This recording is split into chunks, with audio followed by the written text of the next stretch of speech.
Welcome, ladies and gentlemen. This is Sportsballin, your home for all things sports. My name is Ethan Markham, and as always, I'm joined by Connor Smith and Jace Vincent. Are you guys ready to talk some ball? Absolutely ready to get things going and ready to welcome back our guy Connor back here into the booth. So thank you, Jackson, for your service last week. Connor, it's great to have you back this episode.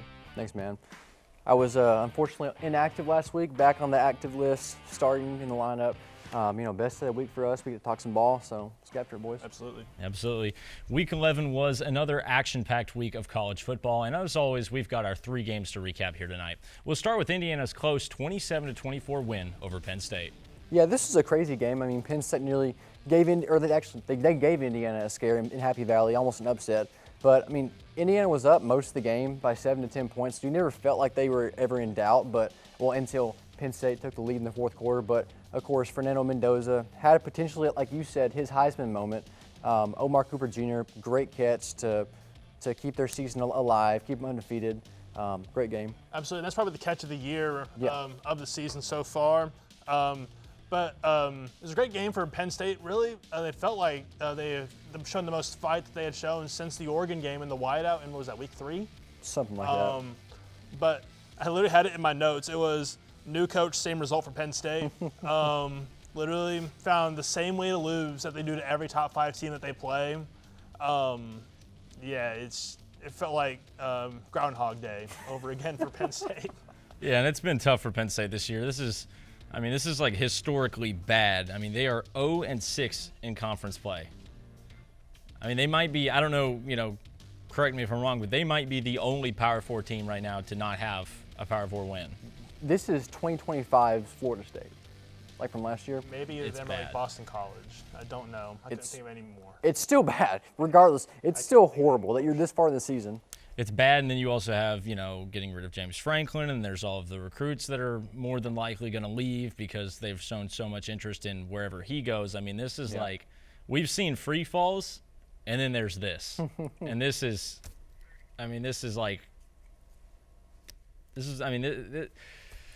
you say it's like this year's like Florida State, but Florida State didn't have like the sustained success of like winning 9, 10, 11 games a year. Like Penn State had under James Franklin had. Like Mike Norvell, this will be his 4th losing season in 6 years at Florida State. So, I mean. This is like late 2000s Tennessee, but like a lot faster. Yes. A lot faster. We'll go to our next game, and that's going to be Texas A&M's dominant win over Missouri. Yeah, Texas A&M low-key dominated this game. I know it was a 14-point game until a late touchdown in the fourth quarter, but A&M ran and threw all over Missouri's defense, had nearly 500 yards. Marcel Reed finished with, I think, a 90.1 QBR. Great day from him. And then aside from Jamal Roberts and Ahmad Hardy having good days on the ground, which that's to be expected. They're an elite running back duo. Missouri couldn't do anything. They couldn't do anything. The scores that they got were kind of fluky scores.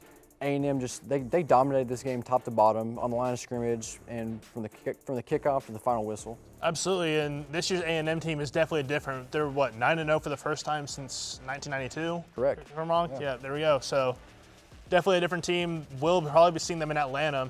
Funnily enough, never made the SEC championship game, but that'll change this year. They're probably going to go 12-0. Their next toughest game is Texas at the end of the year. I mean, they played 2 nobodies before then, so.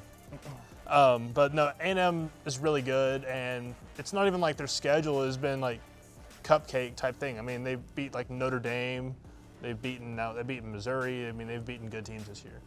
I mean, they've played a lot of good teams. They've played a stacked schedule. I mean, there's not been a lot of games in there that typically we always talk about, so-and-so's had so many cupcake wins and they've had so many easy games. But, I mean, if you go up and down their schedule, I mean, it's been brutal, and they have passed the test in every game that they've played. No, definitely. And they're a complete team. You've got dual-threat quarterback Marcel Reed. I guess he's the one piece you could say is inconsistent, maybe the weak link, quote-unquote, even though he is pretty good, because you've got an elite running game, potentially the best offensive line in college football, and elite defense led by Cassius Howell, who is up top 5 nationally in sacks. Really good team, really complete team, probably the best in the SEC at this point. I would absolutely agree with that. We'll go to our last game. That's going to be Auburn at Vanderbilt, and this was a crazy game. Went to overtime, and this was almost season-ending for the Doors. It would have been an insane upset. I mean, it was definitely the best game of the week. But Auburn was up big at the beginning of the game. I think it was 17-0 or 17-3. I was at a friend's event for his wedding, and I checked the score, and it was 17-3, and I was like, Vandy, what are we doing? Okay, you're going to knock yourself out of the CFP by losing to Auburn, the Barners. But no, I mean, they put together. Diego Pavia had nearly 500 total yards. Great day from him. He's still not the Heisman Trophy winner, but great day. Doors pulled off. Yeah, and I think if you want to talk about like outside looking in chances of New York, I mean, Diego Pavia came in. I mean, he had 500 yards by himself, easily that Vanderbilt offense's best game of the season. Yeah. For Auburn, though, I thought it was funny. They fire Hugh Freeze, and then the defense lets up and the offense shows up. So, I mean, you fired the offensive guy, and then the offense shows up and the defense is terrible. So, I mean, before that game, Auburn hadn't allowed more than 24 points in a single game all year. That's against Georgia. That's against Oklahoma. I mean, now if you're an Auburn fan, you're wondering, like, okay, where was this offense before? With Ashton Daniels, I mean, he hadn't played after the bench Jackson Arnold before the Arkansas game. He's a dog. Literally. I mean, he's good. He was good at Stanford and came into Auburn now. I mean, if you're an Auburn fan now, it's just – you're just an Auburn fan. It's just rinse and repeat now. You just hate your life. It's tough, too, because, I mean, if you are an Auburn fan, you're seeing this and you're saying, wait a minute, if we fired the guy we've been wanting to get rid of all year long, this is the result. I didn't think they would be this good offensively just by getting rid of their head coach. But, I mean, they looked – if this is the Auburn that we had all season, the season would look entirely different. Absolutely. Probably so. But even then, I find it hilarious that DJ Durkin is the interim head coach, great defensive mind. When he takes over as head coach, then they automatically give up a 50-burger. That was kind of funny to me. Against, Vanderbilt, who's not really a high-octane offense. No. We'll take a quick break, and when we return from the action, we'll have MTSU and NFL football when we come back. Oh, man. I can't believe I'm missing this. Okay, Grandma. I see you. Don't get stuck at home with the flu. A flu shot is the best way to prevent the flu and its potentially serious complications. It keeps you, your community, and loved ones protected. Don't get flu FOMO. Learn more at getmyflushot.org. I don't think that many kids in my son's school even do it. He makes fun of his friend who vapes. He would never try it. She's into soccer. She's on the honor roll. She's just not the type. No way. No way. No way. No way, my kid would never vape. Get your head out of the cloud. Today, nearly 8,000 kids will start vaping. Maybe even yours. Learn about the dangers at talkaboutvaping.org. This past Saturday was yet another tough day for the Blue Raiders as Middle Tennessee got manhandled by the FIU Panthers 56-30, giving up 257 yards and 4 touchdowns to backup quarterback Joe Pasansky. Fellas, let's jump to the obvious question. Is it finally time to move on from head coach Derek Mason? I'll let you answer this first. Yes, but they're not going to do it because the buyout's too high right now. I mean, I don't even think it's just a Derek Mason problem at Middle Tennessee. It's literally... It's an administrative issue from the top down. It needs a refurbish. It's been a culture issue at Middle Tennessee for too long where they're too used to continuity. It rolled over from Stockstill where he was there way too long past his time. I mean, from the top down, I just think it's a Middle Tennessee issue. I mean, they're just not good. Even when they weren't good under Stockstill, they still were winning 5, 6, and 7, 8 games a year. So, I mean, and then Derek Mason comes in. He wasn't a winner. He sucked at Vanderbilt. They were terrible at Vanderbilt when they had James Franklin after his players. He was 27-55 at Vandy with James Franklin's players. And he's what? 4 and 17. You guys can go. You know, I really don't know because, like, obviously the on-field product is not good and it's been terrible. But knowing like Jace said, the administration issues, and then looking at the coaching staff, there's some coaches that need to be gone. Like I'll just put it out there. I don't really care.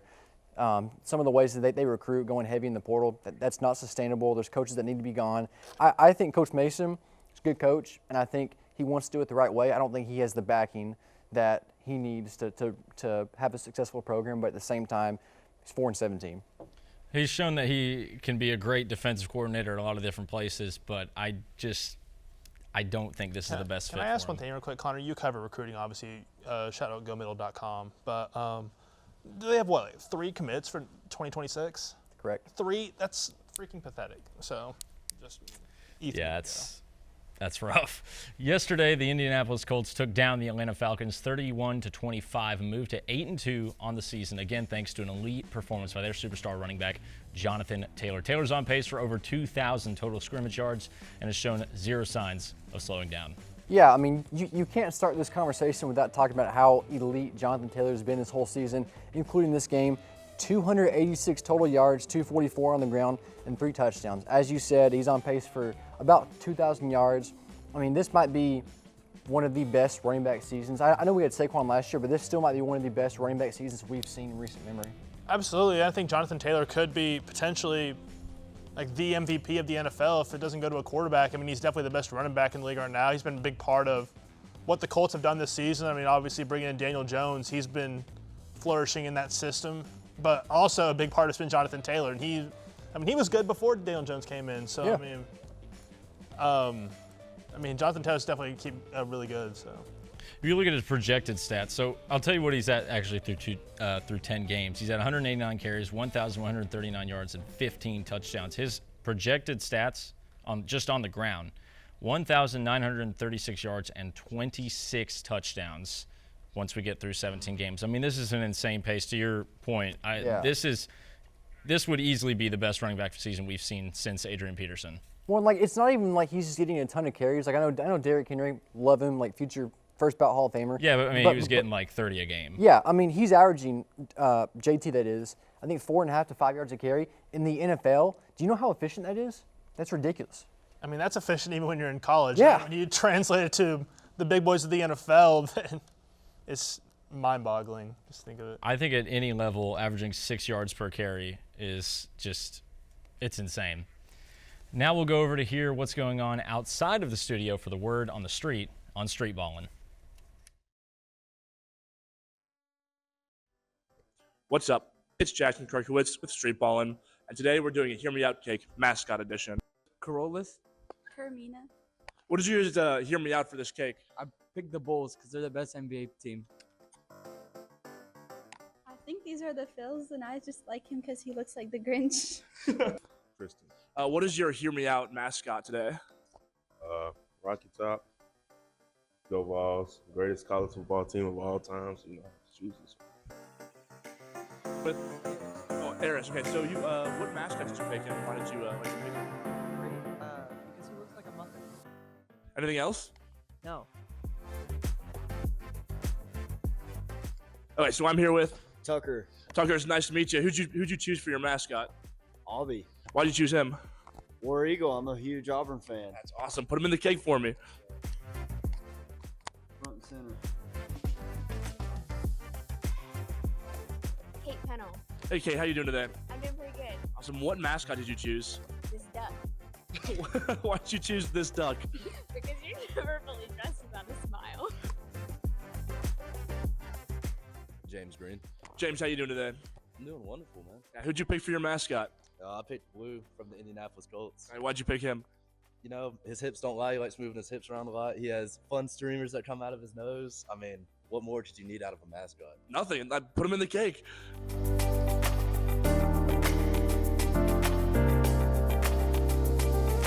I'm here with Drew. Drew, who'd you pick for us today? I picked the Cincinnati Bengals because Jamar Chase is carrying my fantasy team. Awesome. Well, you gotta represent, I guess. Walker. Awesome, Walker. How you doing today? I'm doing pretty good. How about you? Doing all right. Doing all right. First person to ask me that. Thank you. Who did you pick today? I chose this guy. I don't know anything about sports. I don't know what team he is, but he's kind of clean with it. He's kind of clean with it. Phoenix Suns, yes. Awesome. Thank you. Why did you clean up that cake with him then?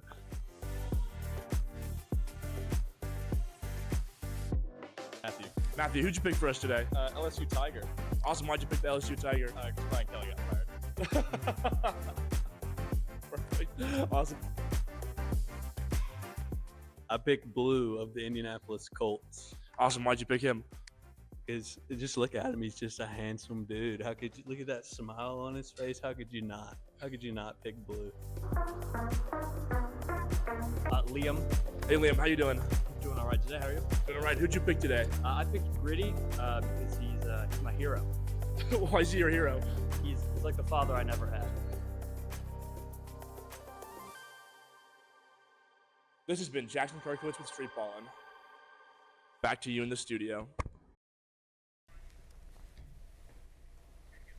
Welcome back. It's now time for our hot takes of the week. And Jace, we'll start with you. Yeah, my hot take is going to be up in New England. We're going to ship up to Boston real quick, technically Foxborough, where I think that Mike Vrabel is finally going to get over the hump. He's finally going to be a Super Bowl winning coach in New England in at least 3 years. This team is already 8-2 in first place in the AFC East. I don't think it happens this year, but I think it will happen at least at some point with Drake May running that offense, and I think that they will be a Super Bowl winning team once again. You know, I could definitely see it. I honestly could. I mean, Vrabel has been known to choke in the playoffs with the good teams, but at the same time, he's got a great young core. Drake May, Travion Henderson, the list goes on and on. Christian Gonzalez, really good team, bright future. And like you said, they're one of the best teams in the AFC right now. Like, they might be a contender to make the Super Bowl out of the AFC with really no one standing out as a clear favorite right now. So I like it. I'm going to go foot half in because it's kind of bold to predict anybody to win a Super Bowl in the next 3 years, let alone someone who's never gotten close to it. But I kind of like it. I do. I can't say that I fully disagree with it. I'm in that same spot. I like Drake May a lot. I think Drake May is probably, you give him a couple more years, probably going to be easily, top 5 quarterback in the league. But 3 years, I mean, that's... Look, I'm saying with everyone. I'm saying 3 years because Mike Vrabel couldn't get over the hump in Tennessee because it's Tennessee. I was gonna say it's not really even his fault. Because I would it's contribute Tennessee. that more to Tennessee. Yeah, I'll tell you what. No, I think I'm with you on that. They've got a good young core. I think Vrabel's a great coach. He's just unfortunate that he was in Tennessee. I don't really think I have a reason outside of Josh Allen existing for me to think that maybe they wouldn't get there. But. Well, just Josh Allen because they're in the same division. True. But, no, I can definitely see it. Connor? I'm going to say that Joey McGuire will lead Texas Tech to a national championship within the next 5 years. I know it's somewhat crazy because they're not a traditional football power. They're kind of having a one-season wonder at this point, that is. But they've built a great foundation. They've won at least 8 or 9 games every year under Joey McGuire. They have one of the best NIL funds/departments in the country. They've been known to be great talent acquirers. They've got several 5-stars committed, including the #1 player in 2027. I think this is a program that is on the come up, and with how much they've done in just a year, just imagine what they'll get to do in 2 or 3 years with the NIL and the system that they have and the foundation that's laid. I think that they will win a national title within 5 years. I'm gonna disagree. Because I don't think that Texas Tech's going to win a national title, much less they haven't won the Big 12 title. Now, could they do that this year? Absolutely. I think so. I mean, they just beat BYU to pretty much solidify themselves in first place of the Big 12. But I don't know. It's hard to pick someone that's an outsider like that when you have the perennial teams like Ohio State, Alabama, Georgia. Okay, but at the same time, if you took their foundation and their program and what they have funding-wise, and you stuck a Crimson A or a Buckeye logo on there, what would you say? I'd be a believer. Of course you would. But I don't know, it's the perception of Texas Tech to me that they haven't swayed it really outside of this one good year. I'm not saying it's a flash in the pan. I'm not saying it's a flash in the pan. I think Joe McGuire's a good coach. But he's finally getting over the hump this year and living up to the hype that he didn't live up to last year. And I think it has a chance to make good runs, especially within a watered-down Big 12. We'll see. I don't know. I feel like the Big 12, there's a few teams that are really starting to kind of start building something. So, I mean, it just depends. I'd have to see how next year looks. But I can't say that I fully disagree with it. I mean, the foundation's absolutely there. It's just a matter of, getting it done. Yeah, we're going to get to my hot take, and these two already hate it. But it's that, first off, Kyler Murray is a bust, okay? What has he done for the Cardinals? He did win the Rookie of the Year award, and he's been to 2 Pro Bowls. He hasn't won a playoff game. They've been to the playoffs 1 time. He's consistently shown that he doesn't know how to show up in big moments, and they literally had to put a clause in his contract, hey, you need to quit playing Call of Duty. You actually have to study film, which you shouldn't have to say to an NFL quarterback. I'm not big on Kyler Murray, but this is the part they're not going to like me for saying. I think they should have stuck with Josh Rosen because it's team building 101 that you don't draft a quarterback with a top 10 pick and then turn right around the next year and say, let's go get another one. And then in Josh Rosen's defense, and this isn't even about Josh Rosen, but just because that's where our conversation went earlier, He got traded from the worst situation he could be in to the second worst situation he could be in. I do think that he would be better, or he would have been better, if he'd gotten a actual fair chance with the Cardinals. He would have been horrendous. There's a reason he was out of the league within 3 years. And chat, we talked about it before getting on the set. Even though Kyler Murray has not been perfect, and yes, I would say he's a bust. He's a solid player, but not #1 overall value, so he's a bust. He has a 90 quarterback rating in his career. Josh Rosen is at a 60, and his last year was a .2. You heard, not 2.0, .2, 0.2. How many games did he play in his last year? 6. Okay, how much meaningful time? I don't know, but he's so horrible. What are you talking about? I'm not saying he's good, but he would have been. I think he would have turned out better. No, okay. There's a reason he got let go, and yeah, he was the most sacked quarterback in the league, and then he got traded to a team where he was again the most sacked quarterback in the league. Oh, tough.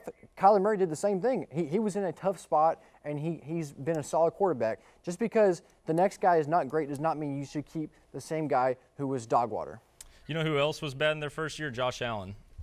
That's just not the same at all. I'm just saying, He was in a better situation. He's in a better situation. You got to give him more time. We'll be back here in a moment where we'll have our favorite segment. It's Connor's question right after this. You got to give him more time.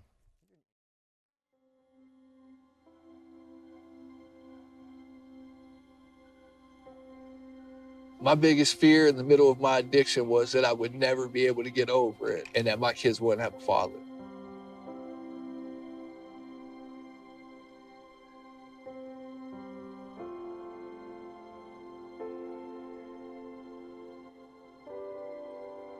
Crippling depression, anxiety, exhaustion. I was in prison and her mom had a heart attack. There's a lot of institutional issues and challenges that suggest to us that dads aren't essential, and I've always rejected that.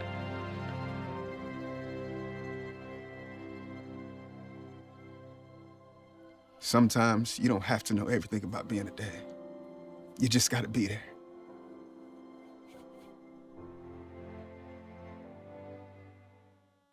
What are you doing in there? What's that? I wouldn't do that. What are you doing? What are you looking for?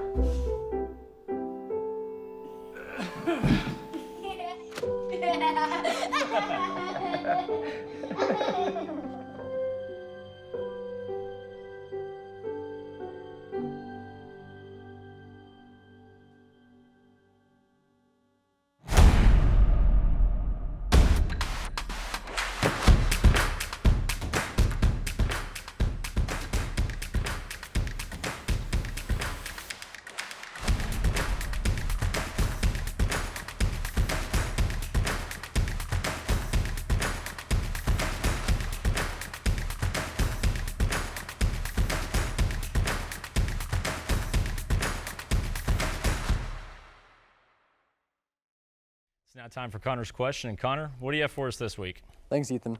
Has NIL made college fan bases too impatient and toxic? I know we've had the conversation before, and it was a unanimous decision that NIL has kind of changed the college football landscape in a good way.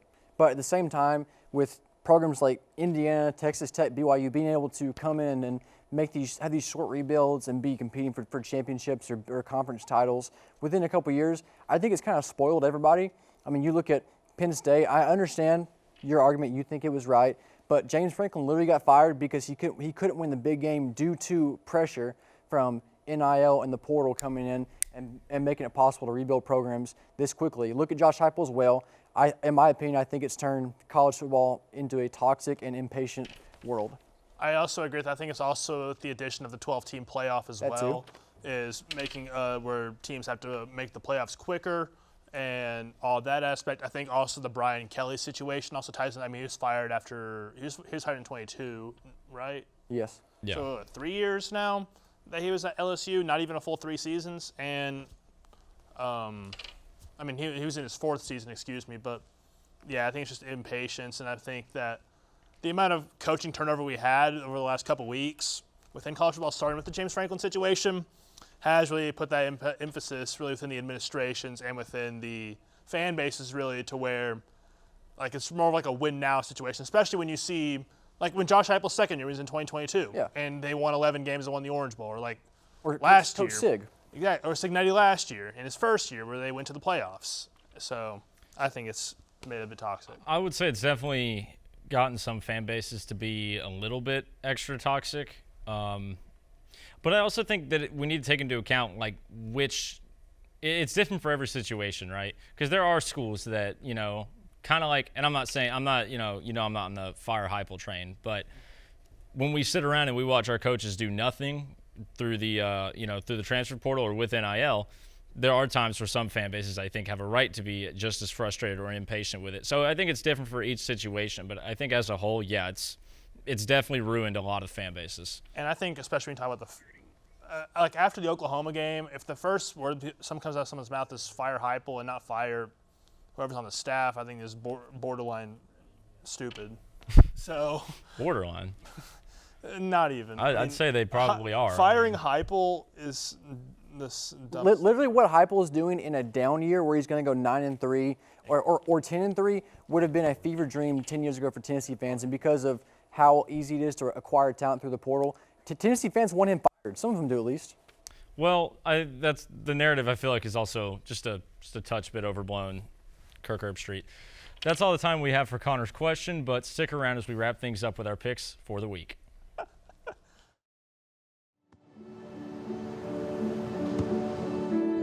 I don't remember how it started. Go to that. Our back and forth. It always came back. Dad! You probably don't remember what you told me, That was perfect. but I heard every word.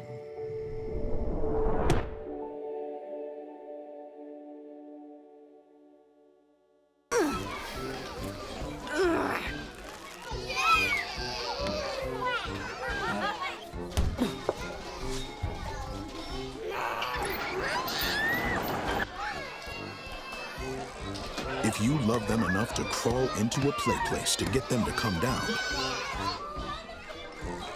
then surely you'll check nhtsa.gov/the right seat to make sure they're in the right car seat. We're here at our last segment for the night, our picks for the week, and we'll start things off with the Packers and the Eagles.